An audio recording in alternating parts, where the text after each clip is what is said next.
Hello everyone, how are you doing? This is MD Tech here with another quick tutorial. In today's tutorial, I'm going to show you guys how to sign out of your Chromebook device. So this is a pretty straightforward tutorial, and without further ado, let's go ahead and jump right into it.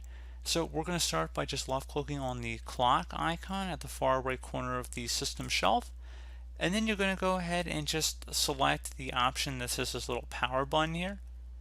And then you're going to select the oval that says sign out. So go ahead and just left click on that. And now congratulations, you are signed out. If you want to shut down, you can just by selecting that oval down at the bottom. You can also browse as a guest or add another person as well by selecting those respective options. But I'm just going to go ahead and just sign back in here so you can see we're on this lock screen. So I'm just going to go ahead and type in my password.